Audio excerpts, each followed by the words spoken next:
It's 11 3-year-olds going 1.25 miles, $1.25 million Travers. Matt, how about we run down the field one by one? Yeah, let's do that with this eclectic 11. Eclectic 11. Hey, Matt, the rail horse is going to be one of the real long shots of the field. Trigger Warning, a well-bred Windstar bred horse, Candy Ride, a son of Candy Ride. Trigger Warning has shown some tenacious racing the last 2 times out in the Midwest in the Ohio Derby, and then most recently, a very good second in the Indiana Derby. That's for sure, Brian. I don't think that we're looking at this horse to win the race, and probably not even to hit the top 3, but the horse has shown a lot of speed, and that could be a factor in the race.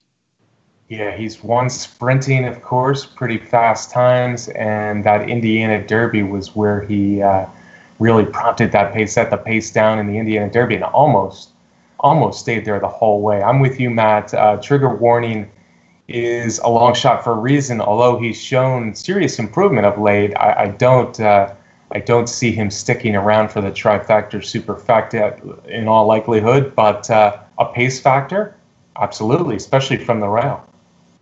Yep. Number 2, Wonder Gadot, Matt. The horse I think everybody wants to talk about. Wonder Gadot, the filly, the Canadian-bred filly, is on a roll. She certainly is, Brian. And, thinking about this race a great deal and how it's going to play out, I get in my mind, ultimately, is the Travers going to turn out to be the kind of race that the Alabama was, going 10 furlongs. We're going to be looking for horses that can handle the distance, and they're going to be the ones that are around at the end, like happened in the Alabama with Eskimo Kisses. I don't know, but certainly you have to think about it. And if you're thinking that way with Wonder Gadot, the filly, one thing we know for sure is that she can get the distance, class difference, etc. But she's going to be running at the end. Yeah, that's true, Matt. She got blinkers in her last 2 starts, 2 big wins. The Queen's Plate, the 1.25 miles, the biggest, the Canadian version of the Kentucky Derby, if you will. And then she came back, and that was, by the way, on the top of the track, a synthetic surface up at Woodbine. Then she came back and got mud in the second leg of the Canadian Triple Crown, won just as easily. In fact, the same 2 horses ran second and third in both races. Either showing that the form carried over for the Queen's Plate, or perhaps showing that those are just the next best 3-year-olds in Canada this year, Matt. The competition was definitely not at this or even really close to this level. But on the other hand, distance, since blinkers, she looks very good. She showed class here, certainly in America previously. Are you worried all about Mark Casse? Mark Casse has not had a good run at Saratoga. And I'm not just talking about this year. Yeah, that's true. His record the last couple of years, including this year, with a lot of starters and not that many winners at Saratoga. I don't know, Brian. Ultimately, I wouldn't put her in my top 3 or 4 to win the race, but do I think she's got a chance to get into the trifecta and the superfecta? I would say yes. Well, we have been talking about the class of the 3-year-old fillies this year, Matt. There's a number of good ones, and it certainly looks like a strong crop, and she is a huge part of that big crop. So it could come down to how you rate the fillies against the colts this year. She's not the best 3-year-old filly in the country. I think that's Monomoy Girl, but she's up there. And the best 3-year-old colt of the year, Justify, is not in here, but many of the rest of them are. So can a top filly beat a full field of top boys? We're going to find out. I'm with you a little bit. I just worry that the competition she faced in Canada was so much weaker than she'll find Saturday at Saratoga that it's hard for me to bet her. The daughter of Medagliadoro, though, I have a lot of respect for her. And in not betting her, part of that, I think, is the odds, Matt. Trigger Warning will be a bomb, but Wonder Gadot, to tell you the truth, I could see her being the second choice. I think the morning line odds maker did a good job with this Travers morning line. But I wonder, I think her and Gronkowski are battling for second choice here. She's going to get a lot of play. A lot of people want to see her do well, and she deserves to get play. But 4 or 5 to 1, I'm not sure she's worth the odds for me. Yeah, I agree with that last piece of the discussion, Brian, and that is even at 5 to 1 on the morning line, that price probably isn't in the range that I'd like to see. If she was 8 to 1, 10 to 1, that would be a whole different story. But we'll talk a little bit more about how we're going to wager on the race after we run through the field. Agreed on her value in here, Matt. And then the morning line second choice is right outside her, Gronkowski. If Wonder Gadot is a bit of a wild card in here, being the filly going against the boys, certainly Gronkowski, the morning line second choice, 4 to 1. I think that's about right. Again, I kind of put him in the 4 or 5 to 1 range, right with Wonder Gadot. Not sure which one will be the second choice. Comes from the big Saratoga barn of Chad Brown. He wins a lot of stuff up at Saratoga, of course, as well as everywhere, but especially Saratoga. Gronkowski's only had one race in America. Remember, they tried to run him in America in the Wood Memorial, then the Kentucky Derby didn't work out. They finally got him in a race in America on dirt, and he ran a big race, Matt. That second in the Belmont, behind only Justify, was awfully good. It was awfully good, and I will admit that it surprised me in that race. I didn't expect to see that kind of performance, running second, and it was a nice second to the Triple Crown winner, Justify. That changed my whole outlook on Gronkowski. And now Chad Brown has had the horse. There's a little setback in there between the Belmont Stakes and the Travers, but according to Brown, Gronkowski is training phenomenally, and that means I've got to pay attention. Fair enough. Again, I worry about the value.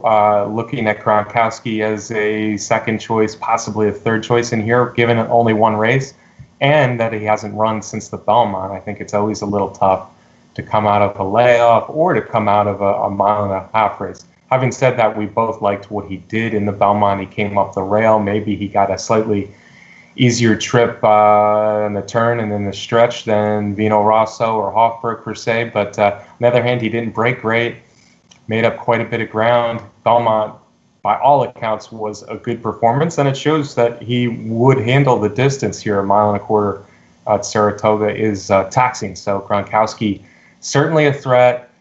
And again, 4 or 5 to 1 is what I see him at in the Travers. The 4-horse, Matt, I think will be higher than the morning line. The 4-horse was flying at the end of the Preakness to be second. Last time, Bravazzo, trained by D. Wayne Lucas, a 2-time winner of the Travers, was a clear second in the Haskell, but never going to get to the winner, Good Magic. Yeah, and the coach is excited about Bravazzo, and there the coach is comparing Bravazzo to Will Take Charge, who was the last time that Lucas won the Travers in terms of his conditioning, and that he's been running a lot in this campaign, but he's come out of it amazingly. He's gained weight. Lucas feels that he's in the best form that he's been in since he started this 3-year-old campaign.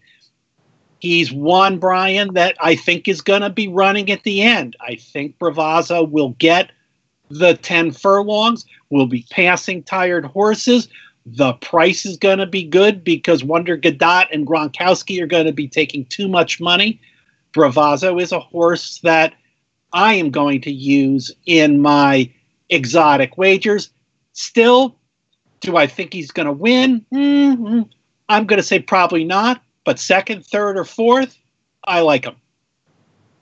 Yeah, I'm not going to disagree, Matt. No horse is running more stakes races as a 3-year-old this year than Bravazzo. He was in all 3 legs of the Triple Crown. Certainly the Preakness was the best, but he's run enough good races this year to certainly consider him. I kind of like the prep. Lucas has remarked several times, we can't always believe what the trainers say. They generally like their horses going into a big race, but Lucas has definitely liked how Bravazzo has bounced back from all those Triple Crown attempts. Good prep in the Haskell, where he was running at the end of that 1.125 race. And a lot of what you said, I like the breeding for 10 furlongs. I guess he's pretty well proven at it already. Plus the odds. Morning line says 12-1.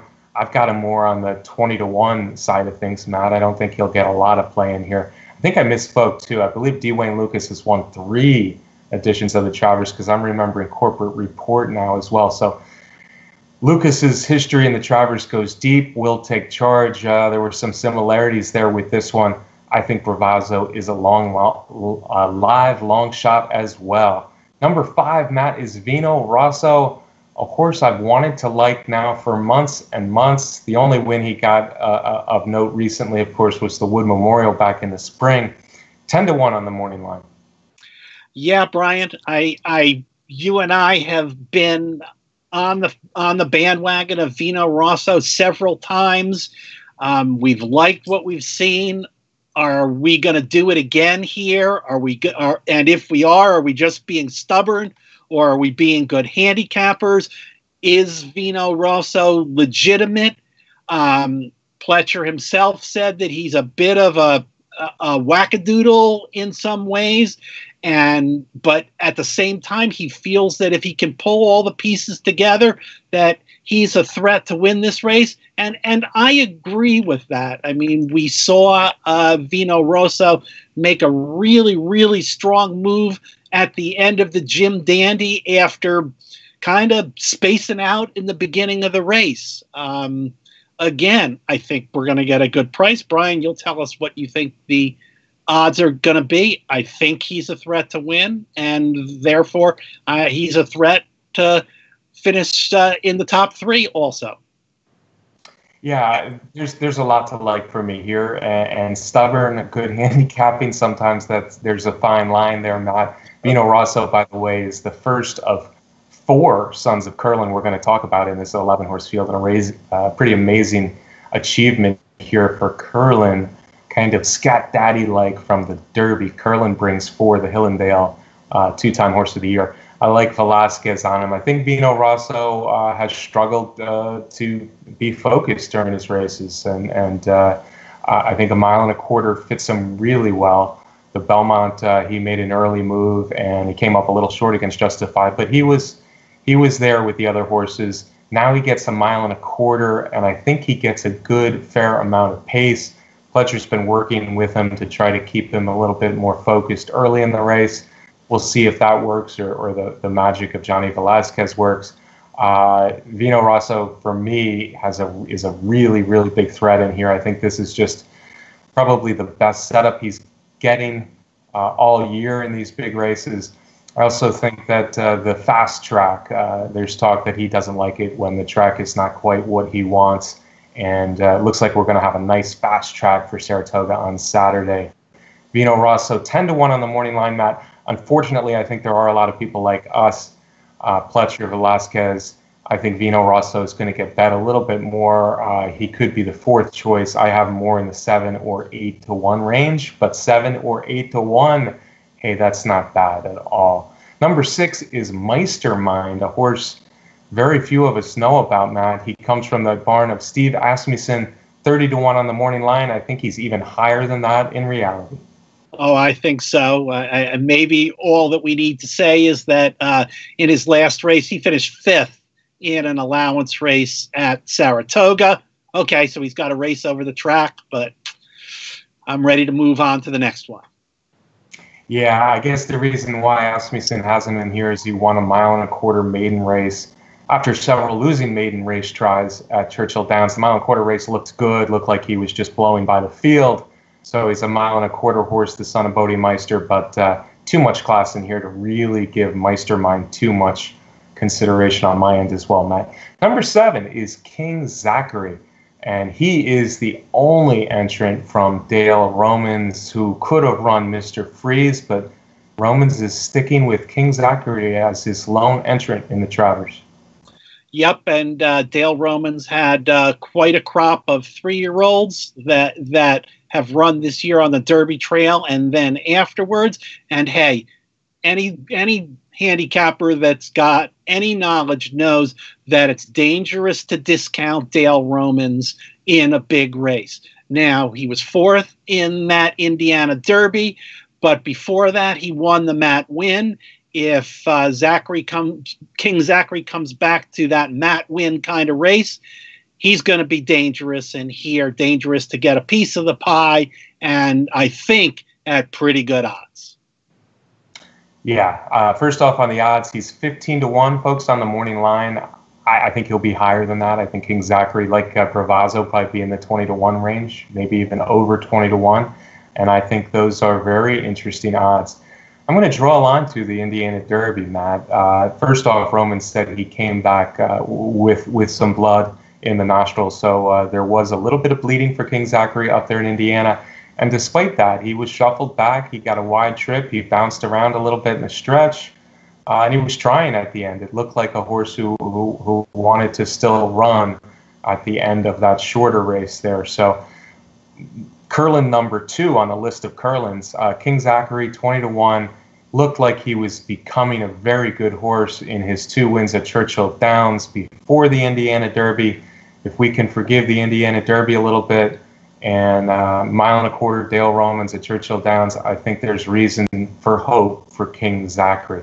Number 8, another wild card. Matt, we got a lot of wild cards in here. 12-1 on the morning line is Mendelssohn, the little brother of Beholder, who, of course, not that long ago just exploded in the UAE Derby.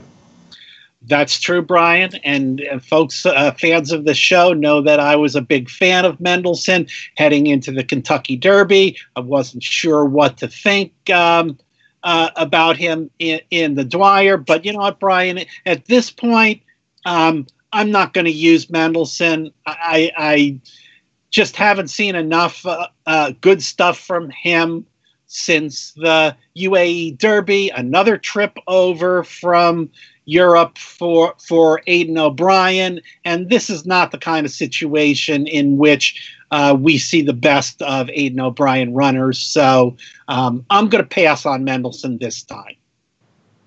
Fair enough, Matt.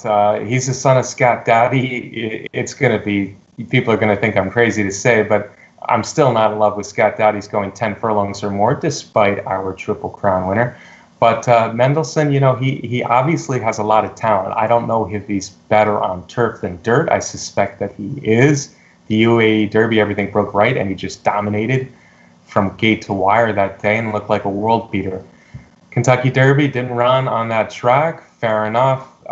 They brought him over for the Dwyer. He showed speed, but he was absolutely no match that day, so that's worrisome. And then they brought him back over there. Now they're bringing him back again. It just seems like a tough spot for the horse, a tough thing to overcome all of those things. He's got class. He wouldn't shock me if he ran well. One thing I do think we'll see, Matt, is some speed. I don't see any reason why he won't be part of the pace early and see if they can get the best out of him in here. But yeah, it's hard for me to play. Odds-wise, 12-1. I think that's about right. I think he should get a little bit of respect, but on the other hand, he won't be anywhere near as well liked as he was back on the first Saturday in May. The horse that will get a lot of respect at the betting parlors, Matt, is number 9, Good Magic. Curlin number 3, Good Magic, of course, 2-year-old champion, Breeders' Cup Juvenile winner, Bluegrass winner. We were there that day, Matt. And the recent winner, the Haskell, Good Magic, Chad Brown, deserves to be a favorite in here. He does deserve to be a favorite in here. And just as an interesting side note, if you put Good Magic together with Mendelssohn in this race, we have both of the Breeders' Cup winners for juvenile boys. And I don't know if that's ever happened before. It doesn't seem like a likely thing, but little piece of trivia. Yes, Brian, Good Magic is a deserving favorite in here. for his performance in the Triple Crown races, for his win in the Breeders' Cup Juvenile, for his win in the Haskell. He's a deserving favorite. Chad Brown. Chad Brown wants to win the Travers more than any other race that he has not won to date. But I don't know, Brian. There's just a little voice in the back of my head that keeps putting questions in my mind about Good Magic. He's never won 2 races in a row. Well, okay, he's running a lot of tough races, so I don't know how much of a big deal that is. I don't know if I feel like I'm convinced that 10 furlongs is his best distance. Okay, he ran second in the Derby. So I'm going back and forth here, but could he win the race? For sure. Could he come in the top 3? For sure. But he's going to be a big favorite, and I'm just not comfortable with that. Yeah, well, that's the beauty of a deep field with a lot of interesting horses. I do like him a little bit more than you in here, Matt. I look back, just you could say he hasn't won 2 in a row, but he was second in the Champagne, second race of his life, the Kentucky Derby. Obviously, how good was the Preakness? He went head and head with the undefeated Triple Crown winner and got beat about a length. He's just run a series of really good races. I think a little bit of freshening after the Preakness to the Haskell was perfect. Haskell, he really dominated on the turn, and that race was over when they straightened out. I think he's got a good running style and a good post position for this. He wants to be outside. He wants to sit maybe in 3rd or 4th and make his move on the turn. I think he'll have every opportunity to do that under Jose Ortiz in here. And if you ask me the most likely winner, yeah, unfortunately, it's a favorite, but in this field, it doesn't bother me because I think there is a lot of money opportunity in here. I don't think he's going to get pounded at the windows, though, Matt. I see the morning line of 2-1. I actually have him about 5-2. I just think there's a lot of horses to bet, and if you like Good Magic, I don't think the odds should scare you from that. Outside him, there's more good horses. Curlin number 4 is Tenfold, the Jim Dandy winner. First stakes win for Tenfold, but he had run several good races before that. Another horse that was in the Belmont. Tenfold was a little erratic in the stretch of the Jim Dandy, but it was a nice win over the track. Morning line says 8-1. I think you're going to get every bit of 8-1. I think he's going to get ignored a little bit, and he might range up more towards 10-1. And that could be a very square price on a talented horse from Steve Asmussen's barn. Yes, and his last win was a really good one. Kind of fulfilled the promise that the horse had shown earlier in the year. I don't know. I'm going to put him in my mind, Brian, in the category of I don't think 10 furlongs is an ideal distance for this horse for sure. I didn't like that stretch run. There were lots of excuses about getting spooked by the tote board, Brian, but I don't know. I just think he was just plumb tired getting near the wire, and certainly this field is a lot tougher and a lot more challenging in here. So Tenfold is not a horse that I'm going to be using. Okay, well, you're taking a stand against Tenfold. He scares me a little bit, but I'm not going to love him in here either. I think Vino Rosso did not run his best race in the Jim Dandy. I do like Vino Rosso going better than him at 10 furlongs, like you said. I also am not crazy for the race Tenfold ran in the Belmont, where it was a distance race and he had a lot of these horses to contend with, and he never looked like he was a threat to run second best behind Justify. So for those reasons, he scares me a bit. He's got to win over the track, but yeah, I'm gonna lay off Tenfold a little bit, even if he is a 10-1. And then the outside horse, wild card alert, Matt. There's another wild card in here. Another horse who I think 8-1 on the morning line might be even a little lower. I think he might drift up past 10-1, and that's Catholic Boy. Jonathan Thomas has a turf to dirt, back to turf, and now he goes back to dirt. Catholic Boy off a Belmont Derby win now.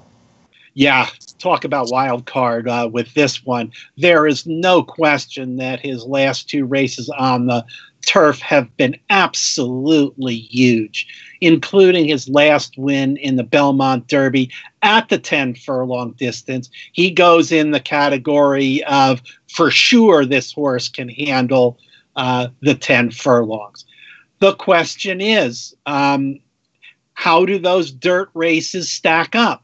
He won the Remsen early on the Derby Trail in an impressive fashion, but then in the rest of his dirt races, they were not so good and couldn't find the winner's circle. Was it a matter of him really preferring the grass over the dirt, or has he just matured and gotten better as this year goes by? Maybe it's a little of both. Maybe it's just the maturity, and if it's just the maturity and he can run a big race on the dirt, he's dangerous because he can handle the distance. Could he get a piece of it? Yeah. Could he win it? Yeah. I'm not throwing Catholic Boy out. Yeah, we sound like a broken record here, Matt. And sorry, we're not narrowing down by throwing more horses out, folks. But this is just one of those races where there are a lot of interesting horses who are coming from different types of things and who could run a race in here. Catholic Boy is not a horse I'll be using, frankly, because I do believe that he's a little better on turf than dirt. Having said that, you throw out the Florida Derby, Gulfstream Park's a track that not everyone likes. His dirt form does look pretty good. So, yeah, Matt's right. He's dangerous in here. 11 Hall, more than ready. Castellano.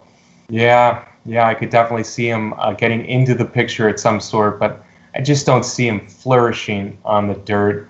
Was his Belmont Derby good enough to win this? Maybe not, but I'm going to say he's not quite as good on dirt as turf. So he's not one of my favorites, but another one I'm scared of.